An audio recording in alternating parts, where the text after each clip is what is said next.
আসসালামু আলাইকুম ওরহমতুল্লাহ। সুলতান সালাউদ্দিন আইয়ুবী ক্রুসেডারদের বিরুদ্ধে ইসলামের মহাবীর। মিশর আর সিরিয়ার প্রথম সুলতান সালাউদ্দিনকে পশ্চিমা বিশ্বে চেনে সালাদ্দিন নামে।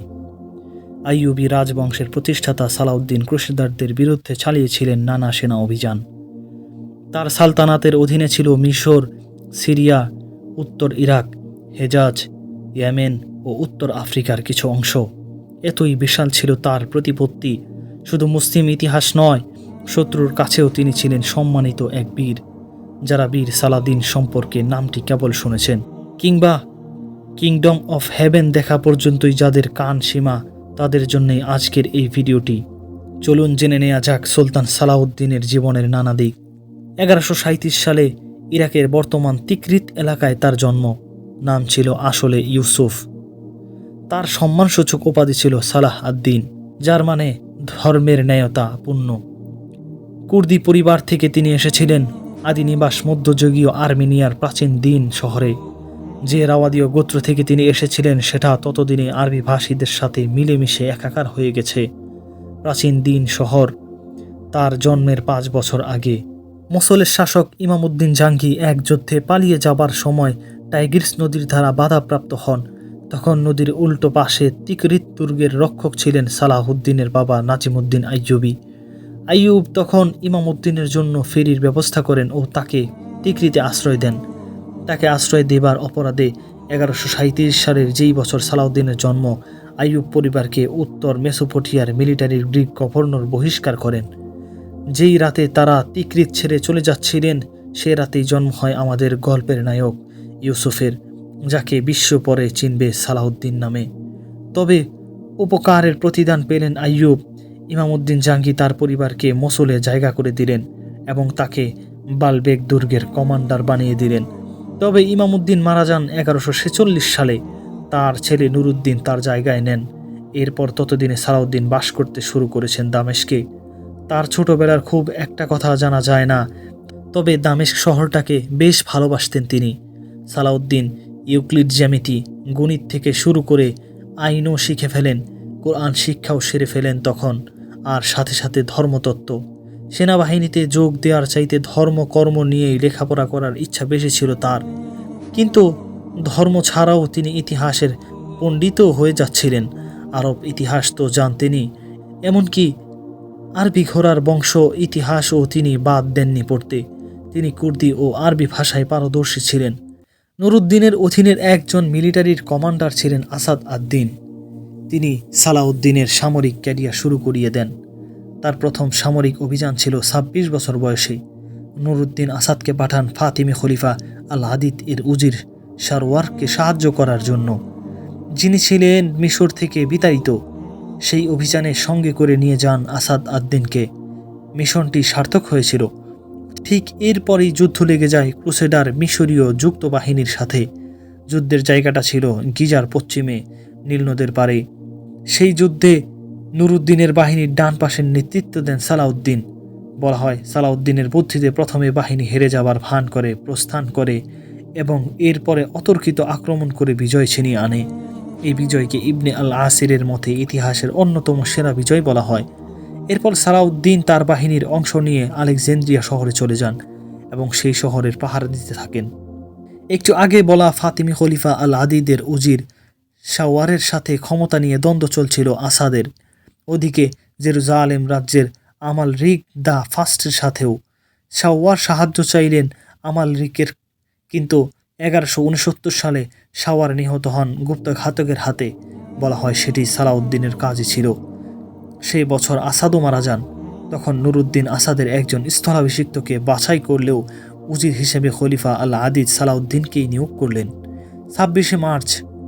প্রসঙ্গত উল্লেখ্য, আল-আদিদ একজন শিয়া খলিফা ছিলেন, তাই উজির হিসেবে সুন্নি সালাউদ্দিনকে বাছাই করাটা অবাক করা ছিল।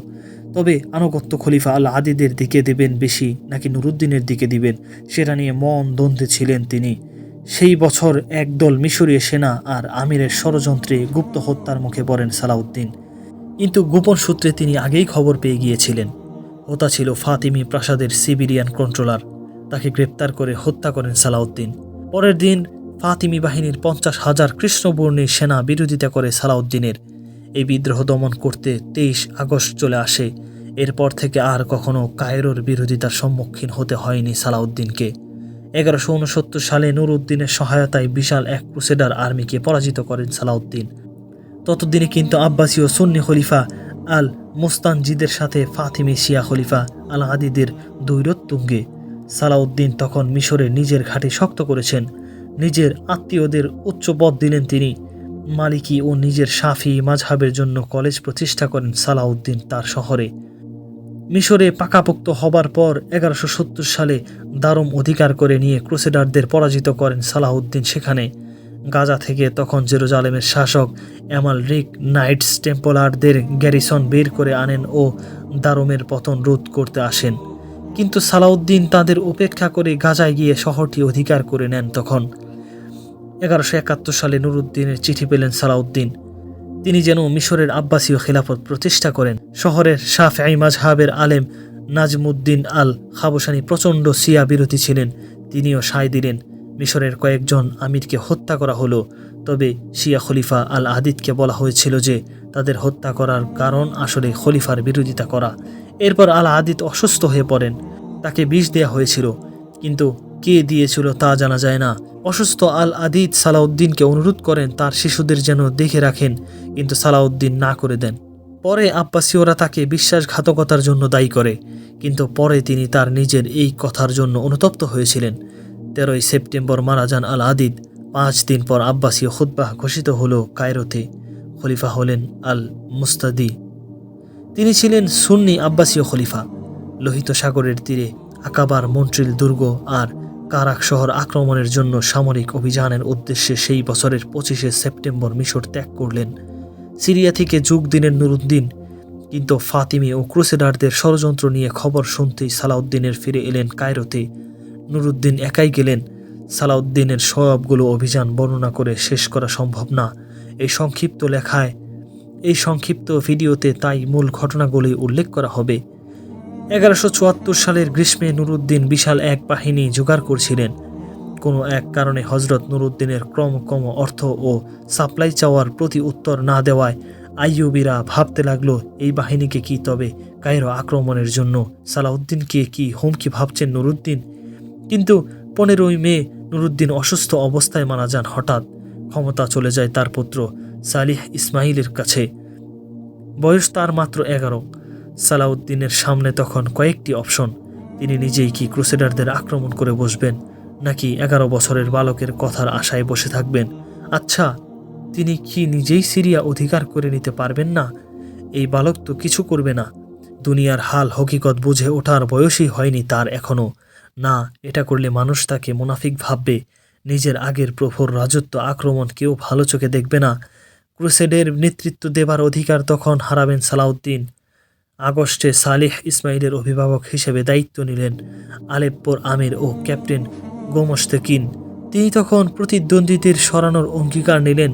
শুরুটা হবে দামেস্কে, সিরিয়ার রাজধানী বর্তমানে দিয়ে। দামেস্কের আমির তখন আলেপ্পোর বিরুদ্ধে সাহায্য চাইলেন মসুলের সাইফ আল দিনের কাছে, যিনি কিনা গোমস্তেকিনের আত্মীয়, কিন্তু সাইফ না করে দিলেন। তখন সিরিয়ানরা সালাউদ্দিনের সাহায্য চাইল। ব্যাপক সাহায্য নিয়ে সালাউদ্দিন হাজির হলেন প্রিয় শহর দামেস্কে। বাবার পুরনো বাড়িতে বিশ্রাম নিলেন। 4 দিন বাদে দামেস্কের সিটাডেলের দরজা খুলে দেয়া হলো। সালাউদ্দিন তখন সিটাডেল অধিকার করে নিলেন এবং বাসিন্দাদের কৃতজ্ঞতা গ্রহণ করলেন। এরপর নিজের ভাইকে দামেস্কের শাসক করে আলেপ্পোর দিকে এগিয়ে গেলেন তিনি। সালেহ প্রাসাদ থেকে বেরিয়ে এসে মানুষকে বললেন যেন তাকে কেউ সালাউদ্দিনের হাতে তুলে না দেয়, কেউ যেন আত্মসমর্পণ না করে। তার অভিভাবক গোমস্তেকিন তখন সাহায্য চাইলেন সালাউদ্দিনের শত্রু আসাসিনদের গ্র্যান্ড মাস্টার মাসায়েফের রাশিদ আদ-দিন সিনানের। 1175 সালের 11 মে 13 জন গুপ্ত ঘাতক প্রেরণ করা হলো সালাউদ্দিনকে মারতে, কিন্তু সকলেই নিহত হয়। আবার ত্রিপোলির রেমন্ড ও মুসলিম এলাকায় আক্রমণ শুরু করেন ক্রুসেডারদের বিরুদ্ধে যুদ্ধ করতে। তখন সালাউদ্দিন পশ্চিম সিরিয়ার হোমসে চলে যান এবং অধিকার করে নেন সেই শহরের যুদ্ধ শেষে। এইভাবে করে 1177 সালে সালাউদ্দিনের বাহিনী এত শক্তিশালী হয়ে গেল যে ক্রুসেডারদের ত্রাস হয়ে গেলেন তিনি। 1187 সাল পর্যন্ত তিনি ক্রুসেডারদের পাশাপাশি নিজের সাম্রাজ্য বিস্তার করতে থাকেন। তার পতাকার নিচে এলো আলেপ্পো, দামেস্ক, মসুল ও আরও নানা শহর। মিশর, সিরিয়া ও ইয়েমেন জুড়ে প্রতিষ্ঠা হলো আইয়ুবী সাম্রাজ্য। সাম্রাজ্য বিস্তার করার সময় তিনি ক্রুসেডারদের সাথে বিভিন্ন চুক্তিতে ছিলেন যেন তার বাহিনী অন্যত্র ব্যস্ত থাকতে পারে।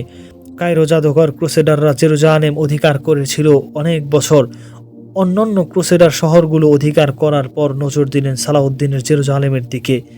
তিনি চাইলেন বিনা রক্তপাতে শহরটি অধিকার করবার, কিন্তু ভেতরের বাসিন্দারা জানালো দরকার হলে এই পবিত্র শহর ধ্বংস করে দিবে, তবুও মুসলিমদের কাছে হস্তান্তর করবে না।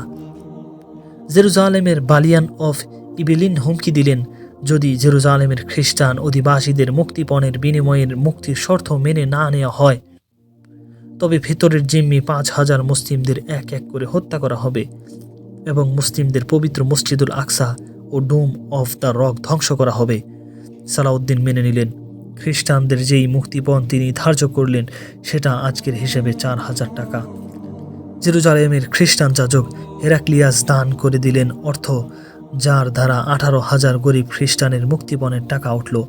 বাকি রইল 15,000, তাদের দাসত্ব বরণ করতে হবে। 1187 সালের সেপ্টেম্বরের 20 তারিখ শুরু হওয়া সালাউদ্দিনের হাত্তিন যুদ্ধ ফেরত 20,000 সেনা কর্তৃক করা জেরুজালেমের অবরোধ শেষ হয় অক্টোবরের 2 তারিখ। জেরুজালেম জয় করে নিলেন সালাউদ্দিন। এর আগে যখন মুসলিমদের হারিয়ে ক্রুসেডাররা জেরুজালেম দখল করেছিল, সেদিন মুসলিমদের কোচকাটা করে হাঁটু পর্যন্ত রক্তের বন্যা বয়ে দিয়েছিল তারা। তাই তারা আশঙ্কা করছিল সালাউদ্দিন এমনটা করবেন কি না চুক্তি ভঙ্গ করে। তিনি তা করেননি। যারা ক্ষতিপূরণ দিয়েছিল তাদের তো যেতে দিলেনই, যারা দিতে পারেনি তাদেরও বিনা মুক্তিপণে চলে যেতে দিলেন। জেরুজালেম বিজয়ের পর সালাউদ্দিন প্রাক্তন ইহুদি বাসিন্দাদের বললেন তারা শহরের ইচ্ছে মতো আবার বসবাস করতে পারবে। হয়তো ভাবছেন কাহিনী এখানেই শেষ, কিন্তু না। জেরুজালেম জয় করতে গিয়ে সালাউদ্দিন একটা বিশাল ভুল করেছিলেন।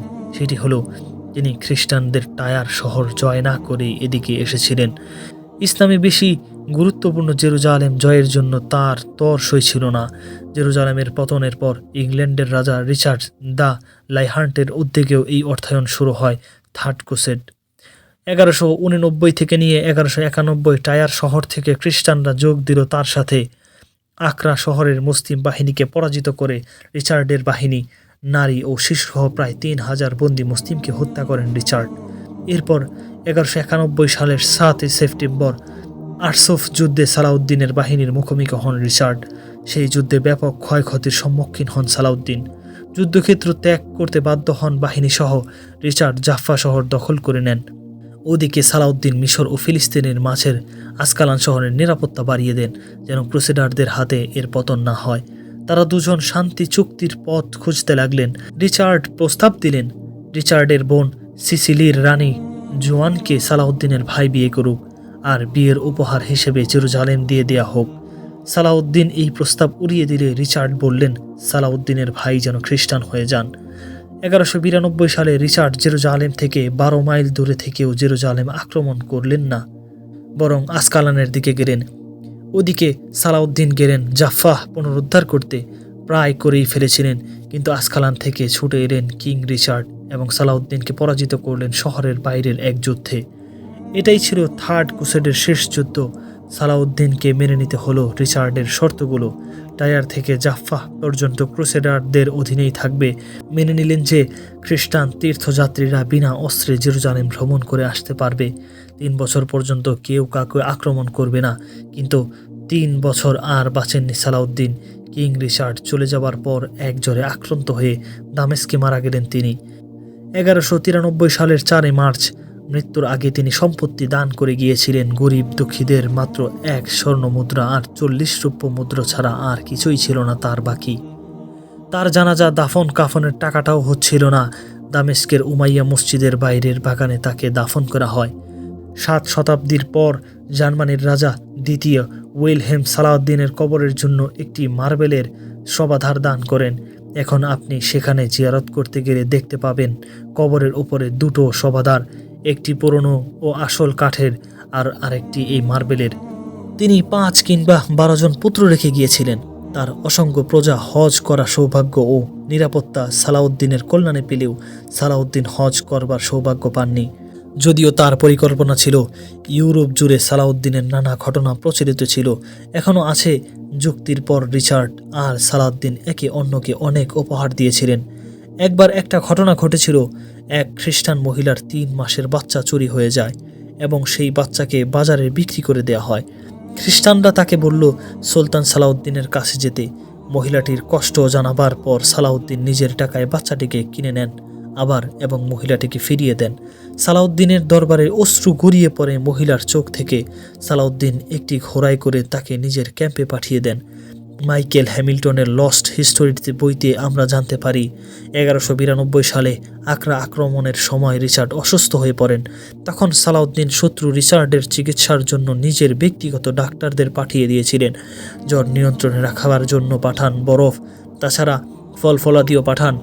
আরেকটি ঘটনা আমরা জানতে পারি, যখন রিচার্ড নিজের ঘোড়া হারিয়ে বিশাল মুসলিম বাহিনীর সামনে একা দাঁড়িয়ে থাকেন ময়দানে, তখন মুসলিমরা তাকে আক্রমণ করেননি, বরং সুলতান সালাউদ্দিন তার জন্য 2টি ঘোড়া পাঠিয়ে দেন যেন সমানে সমানে যুদ্ধ হতে পারে। ইতিহাসের পাতা আমাদের বলে না যে রিচার্ড কোনোদিন সালাউদ্দিনের সাথে সামনাসামনি দেখা করেছেন, সবই হয়েছিল দূতের মাধ্যমে। কিন্তু তিনি প্রচণ্ড রকমের সম্মান করতেন সালাউদ্দিনকে, তার সাহস ও বীরত্বের তিনি খুব প্রশংসা করতেন। সালাউদ্দিনও সম্মান করতেন রিচার্ডকে। সেই যুগে একজন মুসলিমের নাম ইউরোপ সম্মানের সাথে নেওয়া হচ্ছে, সেটাই ছিল অবাক ব্যাপার। সালাউদ্দিন নামখানা আজও উজ্জ্বল ইতিহাসের পাণ্ডুলিপিতে। এটাই ছিল মুসলিম ইতিহাসের বীর মহাবীর গাজী সালাউদ্দিন আইয়ুবী রাহিমাহুল্লাহ এর জীবনী। আজ এই পর্যন্তই, দেখা হচ্ছে নেক্সট কোনো ভিডিওতে। ততক্ষণ পর্যন্ত সকলেই ভালো থাকবেন, সুস্থ থাকবেন। আসসালামু আলাইকুম ওয়া রাহমাতুল্লাহ।